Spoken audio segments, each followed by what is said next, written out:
Você está no canal Eu Estudo a Lição com o pastor Samuel Camilo.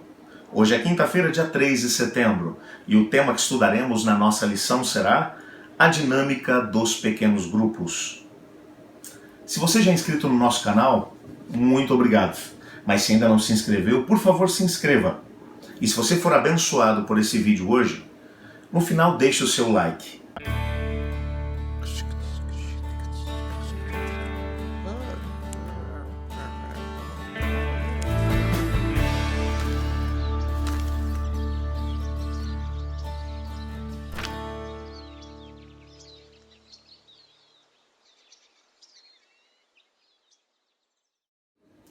Para podermos entender a importância dos pequenos grupos, principalmente na igreja cristã primitiva, como vimos na lição de ontem, nós vamos entender o tamanho do desafio que os apóstolos enfrentaram quando Cristo Jesus subiu ao céu.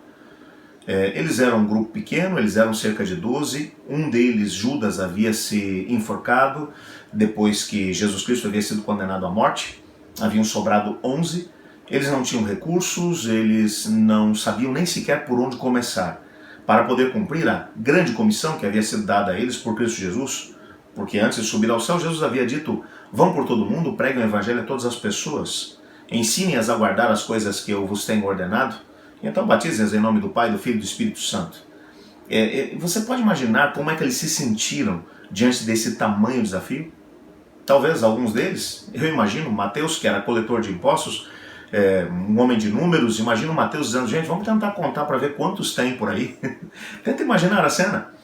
E o apóstolo Paulo vai mencionar que haviam cerca de 500 pessoas que haviam sido testemunhas da ascensão de Cristo Jesus. Eles realmente não sabiam por onde começar. Aquilo que os discípulos olhavam e enxergavam como um grande problema, ou seja, que eles eram poucos, que eles eram pobres, que eles não tinham todos os recursos que eles gostariam para poder conseguir pregar o evangelho. O que era um problema para eles era, na verdade, uma oportunidade para Deus. Em primeiro lugar, porque os discípulos não confiariam em si mesmos, bem como nos seus dons e talentos, para poderem cumprir a missão. Eles teriam que depender do Espírito Santo de Deus. E em sua incapacidade e falta de recursos, entendendo que a maior parte daqueles que faziam parte do grupo de discípulos de Jesus eram pessoas pobres, não haveriam grandes espaços aonde eles seriam tentados a se reunir, mas eles teriam que se unir em grupos menores para poder alcançar resultados maiores. E quando analisamos aquilo que foi a experiência dos discípulos, nós percebemos que, em sua pobreza, aqueles discípulos se reuniam para poder orar uns pelos outros, para poder tentar ajudarem-se mutuamente. Aqueles que tinham mais vendiam suas propriedades para poder ajudar aqueles que tinham menos. E como é que aqueles que tinham mais ficavam sabendo que aqueles que tinham menos estavam passando por necessidades? É porque uma das características dos grupos pequenos é que as pessoas se conhecem. Nos momentos de oração, com certeza havia alguém lá que dizia: olha, eu queria que vocês orassem, porque nós estamos com uma dificuldade lá, assim, assim, assado. E eles tinham a possibilidade de se auxiliar mutuamente. Eles também começavam a descobrir que haviam pessoas que estavam abertas para poder conhecer do Evangelho, porque com certeza nessas reuniões, enquanto eles discutiam sobre o que estava acontecendo, havia possibilidade de indivíduos do grupo dizer: olha, meu vizinho está interessado em saber um pouco mais a respeito de Cristo, e eles tinham a possibilidade de se organizar para poder alcançar essas pessoas. Os grupos pequenos são instrumentos através dos quais as pessoas conseguem se aproximar mais. Um dos grandes riscos desse trabalhar com grupos pequenos é que o grupo acabe se tornando um fim em si mesmo. E aí as pessoas se encontram, criam laços, bons relacionamentos e acham que só esse relacionamento que eles têm no pequeno grupo tá bom. Veja, existe um objetivo duplo dentro do pequeno grupo. O primeiro deles é a edificação do corpo de Cristo Jesus, a edificação da igreja. É um membro do corpo conhecendo o outro, tentando descobrir como é que podem se ajudar, orarem uns pelos outros, mas ao mesmo tempo é descobrirem como, juntos, eles podem cumprir a missão de Deus. Portanto, há uma missão que é interna e uma missão que é externa. Um pequeno grupo saudável vai trabalhar dessa maneira. Quando olhamos para a igreja cristã primitiva, nós encontramos exatamente isso.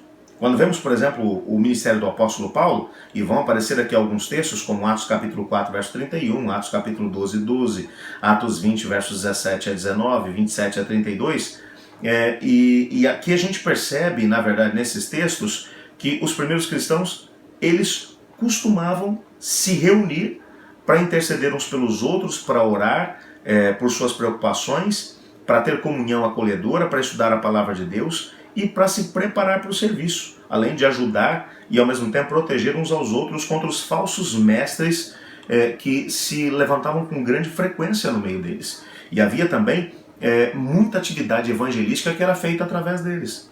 Esses encontros, portanto, serviam para tudo isso. E dentro do contexto do Novo Testamento nós encontramos vários textos que mencionam exatamente isso. O apóstolo Paulo era mestre nessas situações. E Jesus também havia ensinado os discípulos a poderem trabalhar em grupos menores, em grupos pequenos. Lembra-se que Jesus os enviou de 2 em 2. O próprio Cristo tinha, portanto, a ideia de que juntos eles teriam a possibilidade de poder fazer muito mais do que se estivessem separados. Há um texto que vai aparecer aqui no final do nosso guia de estudos hoje, que vale a pena ser lido, que diz assim: talvez Deus esteja chamando você para iniciar um pequeno grupo em sua casa. Por que não começar a orar sobre isso? Tenha uma experiência espiritualmente gratificante como os primeiros cristãos tiveram ao viver os pequenos grupos. Nós podemos saber muito sobre pequenos grupos, mas se não tomarmos um posicionamento de podermos experimentar aquilo que a Bíblia está ensinando a respeito dos benefícios dele, nós veremos muita coisa bonita acontecendo longe de nós, mas nós mesmos não conseguiremos participar delas. Eu queria orar hoje para que Deus abrisse portas para que você tivesse a possibilidade de poder começar um pequeno grupo. Ainda que nesse período de afastamento social, de isolamento social, talvez teu pequeno grupo vai se reunir através de plataformas como o Zoom, o WhatsApp ou outra plataforma qualquer. Mas começar, dar um passo inicial. Vamos pedir a Deus para que Ele abra essas portas? Obrigado, Senhor, porque em Tua Palavra descobrimos que a igreja cristã primitiva cresceu tanto, porque, entre outras coisas, descobriu o benefício de poderem unir-se em pequenos grupos, para poderem fazer com que o corpo de Cristo fosse edificado e, ao mesmo tempo, organizar-se para a missão. Ajuda-nos a podermos viver da mesma maneira, pois em nome de Jesus que oramos. Amém. Eu estudo a lição, e você?